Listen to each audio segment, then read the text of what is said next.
जय श्री महाकाल। हम किसे अपना इष्ट माने, हम किसकी पूजा साधना करें जिससे कि हम अपने आप को समझ सके, अपने अंतर्मन को जान सके, अपनी अनंत ऊर्जा को अपने ईश्वर से हम जोड़ सके।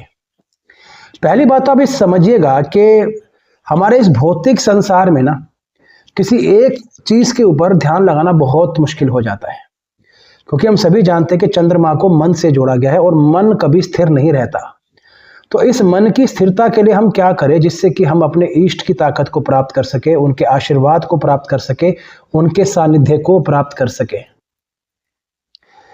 लेकिन जब हम बात करते हैं अपनी भौतिक इच्छाओं के बारे में कि मुझे ये चाहिए, मुझे ऐसा चाहिए, मुझे वैसा चाहिए, मेरी ये इच्छा पूर्ण हो जाए, तो जब हम किसी इच्छा को लेकर साधना या पूजा करते हैं तो डेफिनेटली आपकी लालसा आपको उन तत्वों को प्राप्त करने नहीं देती जो परम तत्व हैं, जो परम इष्ट है। हम केवल उसी लिप्सा में रहते हैं, हमें ये मिल जाए, हमें ऐसा हो जाए, हमारे साथ वैसा हो जाए, हम इसे प्राप्त कर ले, हम सामने वाले व्यक्ति को नीचा दिखा दें। अगर मैंने ये ताकत अगर मुझे मिल जाती है तो मैं अपने सामने वाले व्यक्ति को घुटने पे बिठा सकता हूँ। इस तरह की मंशा आपके मन में आ जाती है और कई बार व्यक्ति ऐसी साधनाओं में पैर रख देता है जहां पे उसे एंट्री करनी ही नहीं चाहिए। मैं बार बार एक शब्द बोलता हूं कि अपने अनंत मन को अपने ईश्वर से जोड़िए, अपने आप को ढूंढिए कि आप खुद कहां हैं, आपका परम तत्व कहां है, आपके परम बिंदु किसके साथ जुड़े हुए हैं। जब हम किसी तरह की लिप्सा को लेके साधना करते हैं, पूजा पाठ करते हैं और अपनी लिप्सा को पूर्ण करने के लिए समय समय पे अपने देवी देवताओं को बदलते रहते हैं, तो ऐसा व्यक्ति कभी जीवन में अपने गंतव्य को प्राप्त नहीं कर पाता है, वो मात्र भटकता रहता है। चाहत मन में बहुत कुछ है लेकिन ऐसा व्यक्ति अपने आप को संतुष्ट नहीं कर पाता और ऐसा व्यक्ति ईश्वरीय ऊर्जा से दूर चला जाता है।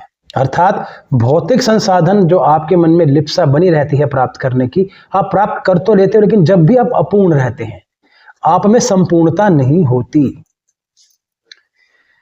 मैं हर बार एक शब्द बोलता हूं कि जिस भी देवता के साथ आपका मन लगा हुआ है, जिसकी पूजा करते वक्त आपका मन भाव में डूब जाता है, आप खो जाते हो, आप अनंत हो जाते हो, वही आपके इष्ट हैं।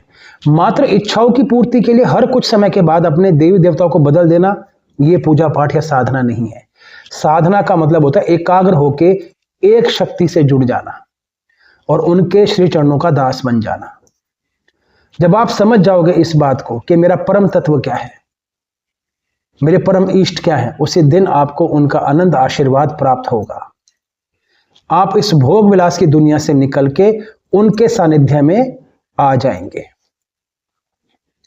अब हमारा इष्ट कौन है, हम कैसे चुने? हम सभी जानते हैं किसी एक शक्ति से हमारा मन जुड़ा होता है।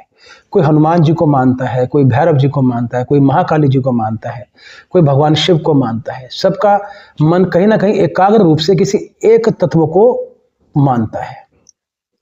आप केवल बिना किसी लिप्सा के, बिना किसी लालच के ना उनकी साधना करें, उनकी आराधना करें, उनकी पूजा करें, आप यकीन मानिएगा आपके जीवन में जबरदस्त बदलाव आएंगे।